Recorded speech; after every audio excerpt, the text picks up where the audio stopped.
And good night, Watson," he added, as the wheels of the royal brougham rolled down the street. "If you will be good enough to call tomorrow afternoon at 3 o'clock, I should like to chat this little matter over with you." 2. At 3 o'clock precisely I was at Baker Street, but Holmes had not yet returned. The landlady informed me that he had left the house shortly after 8 o'clock in the morning. I sat down beside the fire, however, with the intention of awaiting him, however long he might be. I was already deeply interested in his inquiry.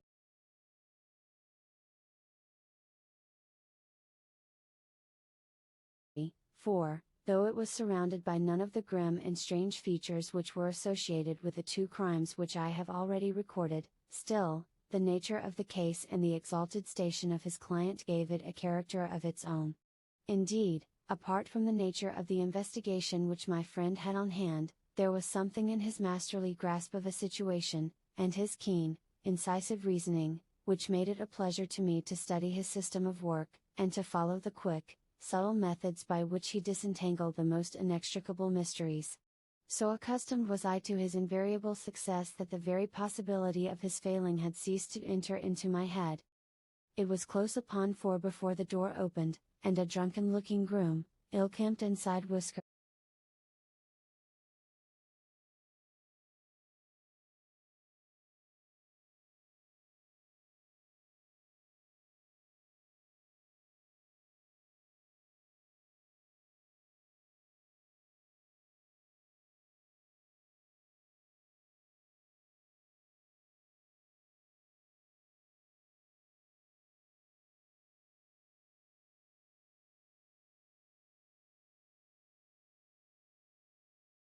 with an inflamed face and disreputable clothes, walked into the room. Accustomed as I was to my friend's amazing powers in the use of disguises, I had to look 3 times before I was certain that it was indeed he. With a nod he vanished into the bedroom, whence he emerged in 5 minutes, tweed-suited and respectable, as of old. Putting his hands into his pockets, he stretched out his legs in front of the fire and laughed heartily for some minutes. "Well, really," he cried, and then he choked and laughed again until he was obliged to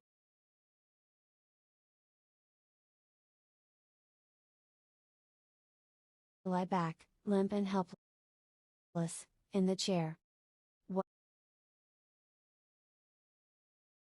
is it?" "It's quite too funny. I am sure you could never guess how I employed my morning, or what I ended by doing. I can't imagine. I suppose that you have been watching the habits, and perhaps the house, of Miss Irene Adler." "Quite so, but the sequel was rather unusual.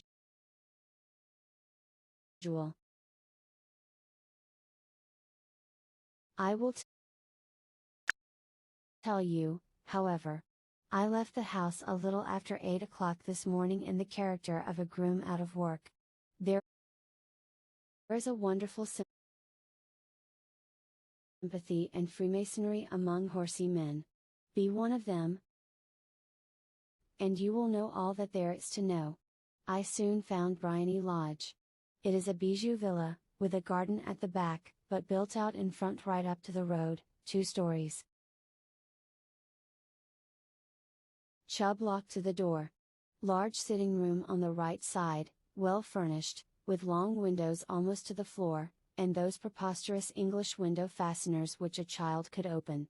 Behind there was nothing remarkable, save that the passage window could be reached from the top of the coach house. I walked round it and examined it closely from every point of view, but without noting anything else of interest.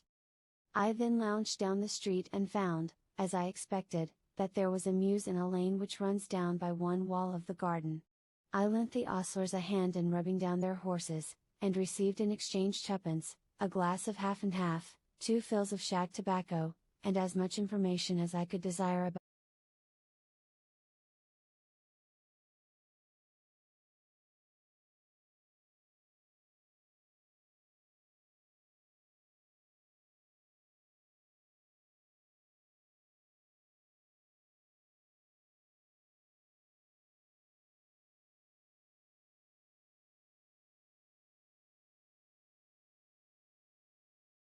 about Miss Adler, to say nothing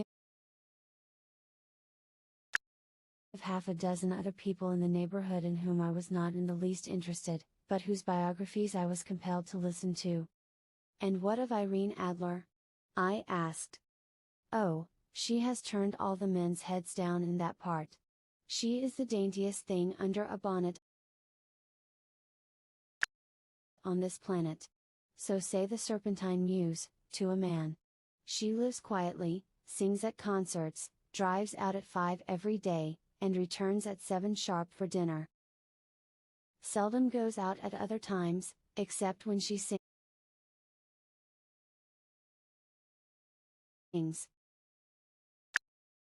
Has only one male visitor, but a good deal of him. He is dark, handsome, and dashing, never calls less than once a day, and often twice. He is a Mr. Godfrey Norton, of the Inner Temple. See the advantages of a cabman as a confidant. They had driven him home a dozen times from Serpentine Mews, and knew all about him. When I had listened to all they had to tell, I began to walk up and down near Briony Lodge once more, and to think over my plan of campaign. This Godfrey Norton was evidently an important factor in the matter. He was a lawyer. That sounded ominous. What was the relation between them, and what the object of his repeated visits? Was she his client, his friend, or his mistress? If the former, she had probably transferred the photograph to his keeping. If the latter, it was less likely. On the issue of this question depended whether I should continue my work at Briony Lodge, or turn my attention to the gentlemen's chambers in the Temple. It was a delicate point, and it widened the field of my inquiry. I fear that I bore you with these details, but I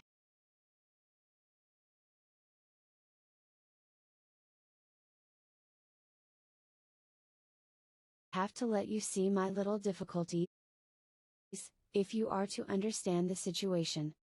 "I am following you closely," I answered. I was still balancing the matter in my mind when a hansom cab drove up to Briony Lodge, and a gentleman sprang out. He was a remarkably handsome man, dark, aquiline, and mustached. Evidently the man of whom I had heard. He appeared to be in a great hurry, shouted to the cabman to wait, and brushed past the maid who opened the door with the air of a man who was thoroughly at home. He was in the house about half an hour, and I could catch glimpses of him in the windows of the sitting room, pacing up and down, talking excitedly, and waving his arms. Of her I could see nothing. Presently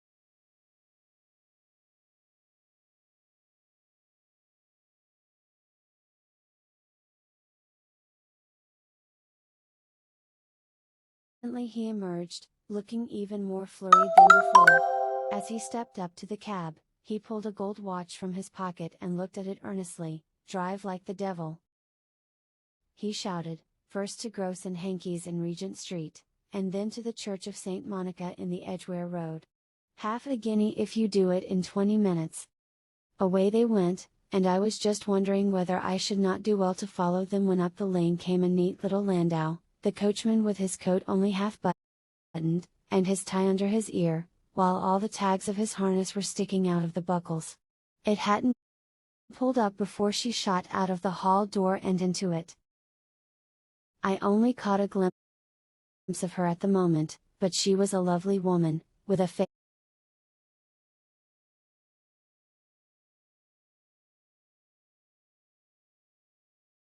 that a man might die for. The Church of St. Monica, John."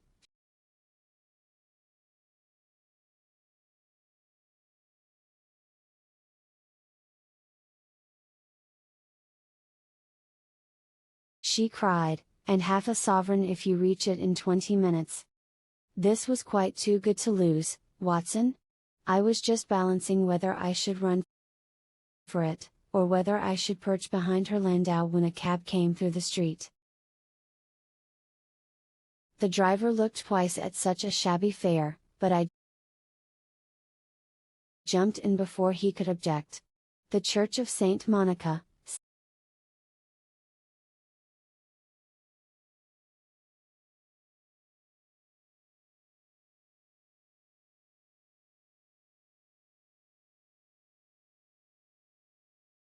said I.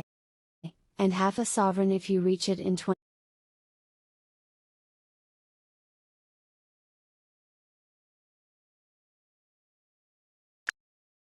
minutes. It was 25 minutes to 12, and of course it was clear enough what was in the wind. My cabbie drove fast. I don't think I ever drove faster, but the others were there before us. The cab and the landau with their steaming horses were in front of the door when I arrived. I paid the man and hurried into the church. There was not a soul there save the two whom I had followed and a surpliced clergyman, who seemed to be expostulating with them. They were all three standing in a knot in front of the altar. I lounged up the side aisle like any other idler who has dropped into a church. Suddenly, to my surprise, the three at the altar faced round to me, and Godfrey Norton came running as hard as he could towards me. "Thank God," he cried. "You'll do. Come. Come." "What then?"